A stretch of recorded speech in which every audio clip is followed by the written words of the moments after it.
Baik, Assalamualaikum warahmatullahi wabarakatuh. Jadi topik hari ini adalah arsip berita palsu, sejarah, dan sumber sejarah. Jadi nanti kita mencoba melihat kapan sih munculnya berita-berita palsu atau hoax itu pertama kali muncul, maksudnya hoax yang dipublikasikan, dan dapatkah arsip hoax itu digunakan sebagai sumber sejarah, dan nanti kita tunjukkan buktinya bahwa arsip-arsip itu sangat penting. Nah, oleh karena itu arsiparis dan lembaga kearsipan dalam konteks ini ya nanti bisa melakukan penyelamatan arsip-arsip hoax, baik itu yang berbentuk konvensional ya ataupun yang berbentuk digital. Tapi untuk periode sekarang ini lebih banyak dalam bentuk digital. Oke, baik, kita mulai. Ada satu pendapat dari ini Eugenio Tasiti dan kawan-kawan, ini di dalam satu jurnalnya Some Like It Hoax dan seterusnya. Jadi di dalam halaman 1 itu dia mengatakan bahwa begini, dalam beberapa tahun terakhir ya, keandalan informasi di internet telah muncul sebagai isu penting di dalam masyarakat modern. Situs jejaring sosial ini telah merevolusi cara penyebaran informasi dengan memungkinkan pengguna berbagai konten secara bebas. Nah, akibatnya media sosial juga semakin banyak digunakan sebagai vektor untuk penyebaran informasi yang salah atau hoax ini. Jadi satu statement dari Eugenio Tasiti tentang bagaimana dengan perkembangan teknologi informasi internet ini, jadi setiap orang melalui media sosial itu bisa melakukan apa saja, termasuk menyebarkan berita-berita bohong atau hoax ini. Nah, sebelum masuk ke asal-usul hoax itu pertama kali muncul, kita akan coba melihat ini ya kategori-kategori. Jadi hoax itu dikategorikan menjadi 3 bagian. Ya, baik itu fake news, ya, berita palsu, hoax atau semacam itu. Yang pertama, hoax itu dibuat untuk hiburan atau sekedar lucu-lucuan ya. Kalau hoax model ini bentuknya bisa berupa meme, pesan berantai atau infografis ya. Jadi ini bentuk dari hoax.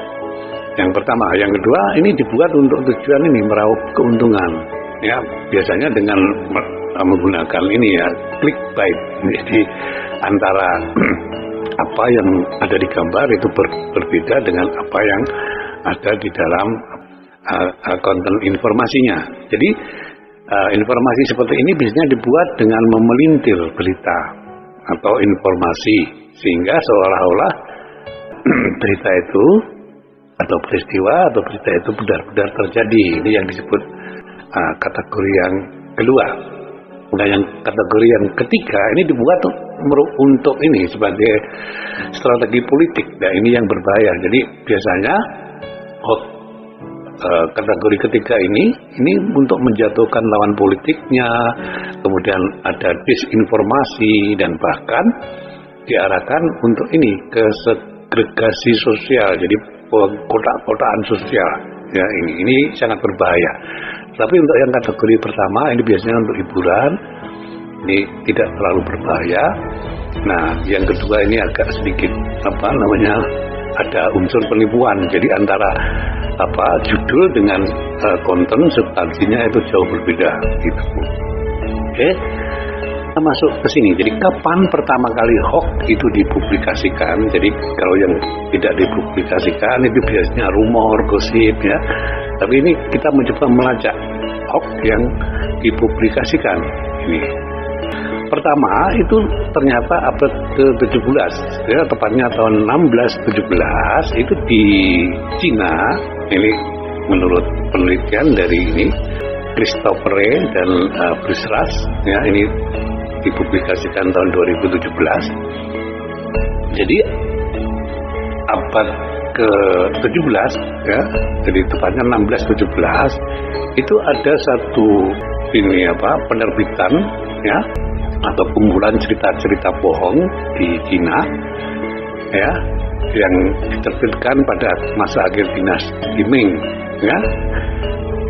Jadi ini satu buku dalam tulisan Cina itu tentang penipuan, ya, dan bentuk-bentuk penipuan lainnya. Dan ini oleh Christopher Wray ditranslate ya, dengan judul Hang Ying Xiu The Book of Swindlers. Jadi ini pertama kali hoax atau berita-berita palsu ya, ini muncul di Cina.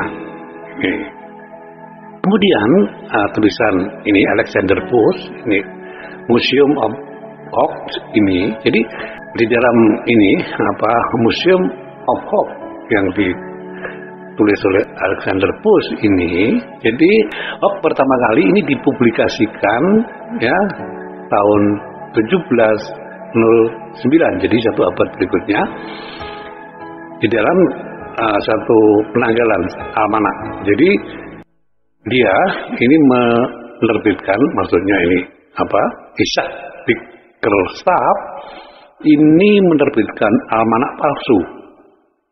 Nah, dan di dalam almanak itu diramalkan tentang kematian seseorang, jadi astrolog namanya John Patrick. Nah, bahkan untuk meyakinkan ini penulisnya Isaac Bickerstaff ini membuat ini obituari palsu tentang John Patrick tadi pada hari yang diramal sebagai hari kematiannya. Ini tahun 1709. Kemudian ada lagi ini sekitar tahun 1829-1831 ini ada penyair romantik dari Amerika namanya Edgar Allan Poe. Dia menulis di koran lokal di Baltimore, ini nama korannya. Di dalam tulisan itu dia menyatakan bahwa ada orang yang akan meloncat dan kemudian terbang dari Phoenix Tower pada pagi hari tanggal 1 April. Nah, orang itu mencoba menggunakan mesin terbang buatannya dan akan melayang dari Phoenix Tower ke La Raceto Point Lighthouse yang jaraknya kurang lebih 2,5 mil atau kira-kira sekitar 4 kilo ini. Jadi ini berita hoax yang muncul di Amerika yang dipublikasikan oleh Edgar Allan Poe ini. Ya, nah ini gambar Phoenix Tower dan ini gambar La Raceto Point Lighthouse itu. Nah, kemudian selama pertengahan abad ke-19 ini kemudian muncul serangkaian hoax di Amerika. Hoax misalnya hoax mengenai bulan besar, raksasa Cardiff dan makhluk fantastik Vernon ya. Ini. Nah, pada musim panas tahun 1835 di satu New York Sun, jadi satu koran lokal ini menerbitkan serangkaian 6 artikel yang menjelaskan tentang penemuan kehidupan di bulan oleh astronom terkenal Sir John Herschel. Nah, di situ digambarkan mengenai di kehidupan di bulan itu ada penghuninya, yaitu manusia bersayap atau kombinasi manusia dan kelelawar. Kemudian ada makhluk unicorn dan makhluk-makhluk lainnya. Ya, itu digambarkan di dalam New York Sun ini ya, yang ditulis oleh Sir John Herschel ini. Nah, ini ilustrasinya seperti munculnya berita palsu atau hoax. Nah, sekarang arsip-arsip dari hoax itu ternyata digunakan oleh peneliti, terutama sejarawan, untuk merekonstruksi satu peristiwa, satu kegiatan di masa lalu. Dan ini saya ambilkan contoh, jadi saya beri judul arsip hoax dalam penulisan sejarah atau dalam historiografi. Nah, yang pertama ini The Great Fear of 1789, jadi Rural Panic in Revolutionary France. Kemudian ada lagi Weapon of the Week, ini Everyday from Vision Resistance. Nah, yang pertama, yang ini The Great Fear of 1789, ini sejarawan George Lafebvre menganalisis dengan tajam bagaimana hoax itu mempunyai dampak kolosal yang sangat dahsyat, ya, dapat memicu histeria massal maksudnya, yang kemudian diikuti dengan kekerasan dan dan ujungnya itu menghasilkan perubahan politik di Prancis, ya, pada revolusi di Prancis pada waktu itu. Dan ini George Lafayette ini menggunakan arsip-arsip, ya, berita-berita palsu yang terjadi pada masa itu, dan kemudian dianalisis dengan akibat dari berita-berita palsu itu terhadap kehidupan sosial politik masyarakat Prancis. Kemudian contoh yang kedua, ini tulisan dari James Scott, ya, ini banyak sudah diterjemahkan ke dalam bahasa Indonesia. Nah, ternyata James Scott juga menggunakan ini sebagian arsip-arsip hoax, ya, yang direkam, ya, melalui rekaman, karena ini masyarakat bawah itu tidak mungkin, ya, mempublikasikan berita-berita yang kemudian dianggap palsu itu, tetapi melalui oral history direkam pandangan-pandangan masyarakat miskin di Asia Tenggara. Nah, digambarkan oleh James Scott. Jadi dalam ketidakberdayaan ini masyarakat bawah, di bawah tekanan penguasa, jadi masyarakat bawah memunculkan atau menciptakan hoax-hoaxnya sendiri.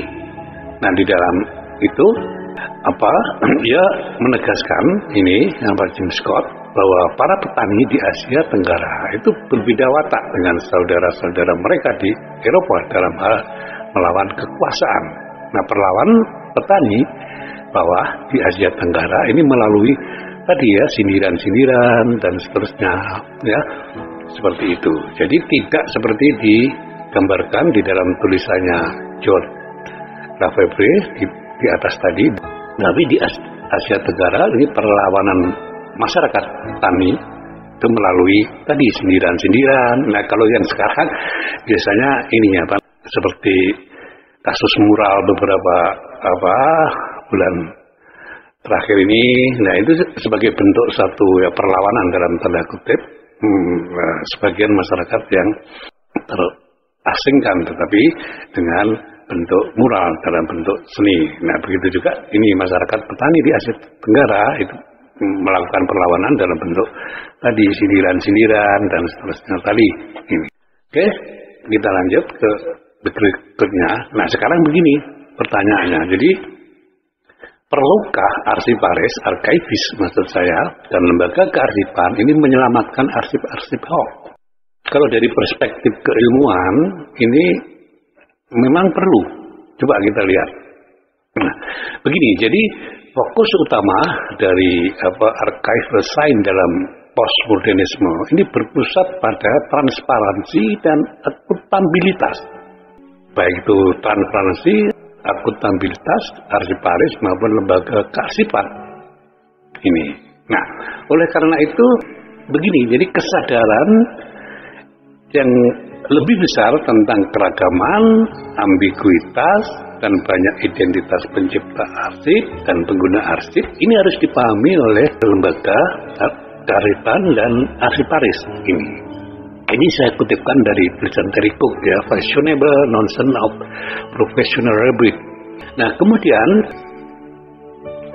ada satu tulisan menarik dari Linda Henry dan David B. Gracie, ya, ketika dia membahas tentang kebijakan akuisisi di lembaga kearsipan universitas dan lembaga kearsipan keagamaan. Nah, di dalam tulisan Linda Henry dan David B.